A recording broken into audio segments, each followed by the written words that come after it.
the director of the Institute of Race Relations, which I'm proud to be on the council. Thank you, Victoria, and it's a real honour to be sharing a platform with these three wonderful women who have been at the front line of supporting these forgotten victims of the War on Terror. And I haven't been on the front line like they have, but I've been a friend to Victoria, and she won't like me for starting by saying a few words about her, but I will, even though she'll probably be very cross with me later. I've known Victoria for 30 years. I first met her in 1983 when there was, I just started to work at the Institute of Race Relations. I was a very nervous 20-ish odd young lady who just left university. And we do a journal called Race and Class, and there'd been a coup in Kenya, and Victoria was on the Kenya committee, and we were bringing out a special issue of our journal, and my job, because I rode my bike everywhere, was to cycle around, pedal around on my bike, delivering all these articles to people. And I used to go to Victoria's house, and she always used to offer me a nice glass of orange juice with ice, because she was very worried that I was tired after my cycling, but I was always too frightened to go in because she was the foreign editor of The Guardian, and I was nobody. I didn't know what I could possibly talk to her about. So the reason that I started with that sort of long garbled story is that during those 30 years that I've known Victoria, she's written many, many books on Palestine, on Africa, on so many things. But I know that this book is more important to her than any book that she has written, because it's a book that came to her not out of social commitment, not out of her journalistic ethos to seek out the truth, but it's a book that came to her out of friendship, and it is more precious than any other book that she's written. Last week we were at the London Review of Books, where Victoria was launching the book in conversation with Louise Christian. And the chair, who was from the bookshop, it was a very different venue from this. It was in Covent Garden, and there were sort of glasses of wine and canapes and things like that. No criticism. And the chair was a very, very nice man, very earnest, and he turned around to Victoria and said, "Well, how did you possibly get to know these women? I mean, you're so different from them, and you're not pious, you're not religious. How did you get this inroad into their lives?" And it struck me as the most funny thing to say, because underpinning his question was this notion that you cannot have a friend who's different from you. And there's a lot of kids in the audience, and I'm sure they'll remember how exciting it is to have a friend who's very different from you. And this notion that you cannot be a non-religious person and have a friend who is religious is, for me, one of the most horrible things that has emerged out of this war on terror on a personal level.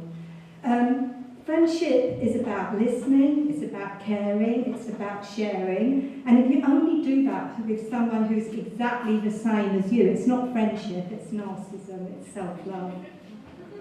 So I think this way that society is telling us, through the anti-terrorist laws, through the constant media onslaught around, oh, women who wear the hijab, women who wear the burqa, men who have beards, or they're so different, we need to be scared of them. This is something that is deeply worrying about our society, and it's happening at a very profound level, and we need to challenge it. And all of it comes from the war. The war on terror creates enemy images, and it's these enemy images that we are imbibing every day.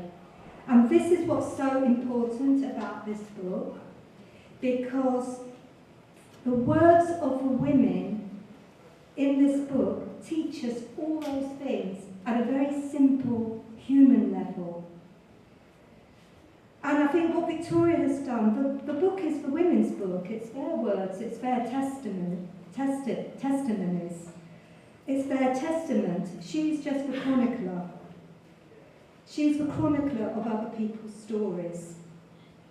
And what she has chronicled is like, through these women's words, is the most incredible stories of everyday cruelty in our society. Just as we're becoming a society that is becoming more scared of difference, we're also becoming a much more cruel society. And by that I mean we're taught every day the newspapers give us some headline about some monster who's committed some awful crime.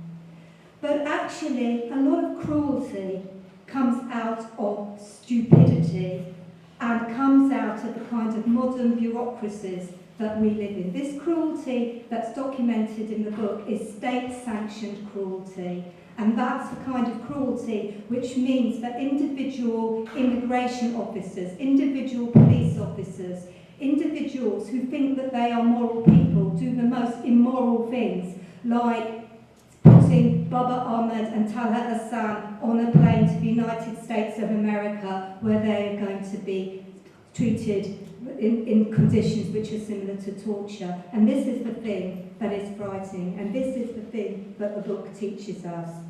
I think the other thing about Victoria, which I think is very important about the book, is read the introduction. She very, very simply gives us this geopolitical sweep and this way of understanding what's happening in the world. And I think this is the second reason why Victoria feels so strongly. You know, I started off with talking about what happened in Kenya and Victoria's involvement in struggles around Africa. Once the world was, we've seen the world divided into the so-called superior Western world and the backward Muslim world. But once upon a time, the world was equally divided into the so-called liberal, capitalist, progressive bloc and the communist world. And all during that period, Victoria worked to stop the kind of building of walls and bridges in this so-called Cold War period. And during that period, people like Victoria, myself, other people in this room who didn't accept this way of understanding what was happening in Africa, what was happening in the Middle East, we would then be called fellow travellers with communism. People who tried to speak out, we were fellow travellers. Now Victoria's a fellow traveller with violent jihadism. Well done, Victoria. And just to say something encouraging, and I don't say this about this earlier period to anyway diminish or belittle the suffering and the pain that people are going through, but to give you a sense of hope. Because these things happened in history and they can be overcome. Apartheid was overcome. And there was one woman, I just wanted, because it is International Women's Day, there was one woman called Claudia Jones, an African Caribbean woman who set up the West Indian Gazette in this country and actually started the Notting Hill Carnival. Well, Claudia Jones was actually a communist, and she was actually deported from the United States of America under the notorious McCarran-Walter Immigration and Nationality Act that allowed for the deportation of immigrants or naturalised citizens engaged in subversive activities. So this is the continuum. Claudia Jones was a subversive and outcast in society. She's someone now that we honour in Black History Month. So there is hope, but we must redouble our efforts. And I just want to go back to conclude to tell you about the second thing that happened at that London Review of Books meeting, which also sort of amused me greatly. So we got to this end of this sort of wonderful presentations, hearing about the horrors that's going on in the name of the War on Terror. And this sort of young man at the back of the room sort of got up, he was very urgent, he wanted to make the first intervention. He'd obviously read a lot of books, but didn't know a lot about the world. And he basically started to tease. Victoria said it was like he was teasing her. But basically he was saying, I'm a progressive person, and you, Victoria, how are you serving the progressive cause by talking to these women and who are ultra-conservative, subversive, and believe in God, for goodness sake. You know, you can't be a progressive and believe in God. And I wish I'd been a little bit more on the ball, and I wish I'd sort of, you know, put him down a little bit. For goodness sake, can you really be a progressive person in this society if you believe that you can't talk to someone who's different from you?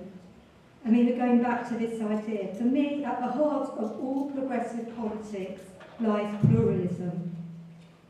So these meetings are very important. Meetings like this where we come together is an act of defiance against this mindset which says that we all have to be the same, we all have to conform. And I think sometimes we need to go back to the very basics, to just start being more human. So let's celebrate International Women's Day and also make it a celebration of friendship. I think Victoria has been very, very brave in writing this book, and she's set a standard. She's our reference, and I think we should thank her for that. But the women's testimony, these women's lives are a mirror of the society that we have become. And I think from this meeting we have to go out and start a process of examining our world and the reflection of theirs. Thank you.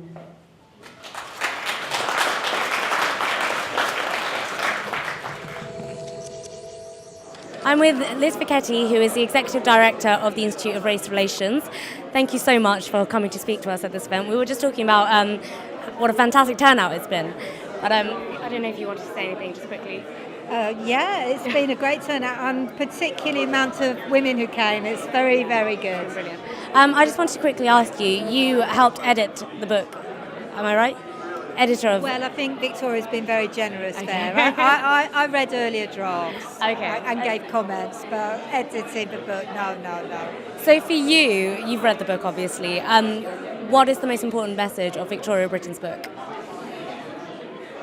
I'm not sure that Victoria set out to give a very overt message. So in a sense, the message comes through the delivery, and the delivery is to just tell a story that has not been told before, and that's the story of the women, the forgotten victims of the war on terror. And it's a story that she tells in her own words, the women tell in their own words, and Victoria just takes the role of the chronicler. And as you were just saying, we had a fantastic turnout with the women today. What do you think these women who attended the event should take from this, and what do you think they should be spurred on to do after this?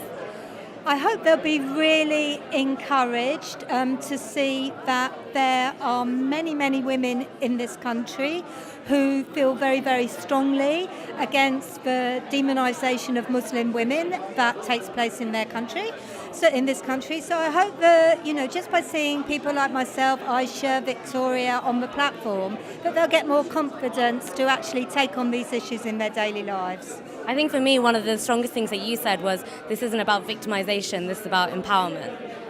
That was Aisha. Oh, Aisha. That was Aisha, but I wish I said it. Okay, well that's all. Yeah, it's just those two questions. Thank you very much. Thank you.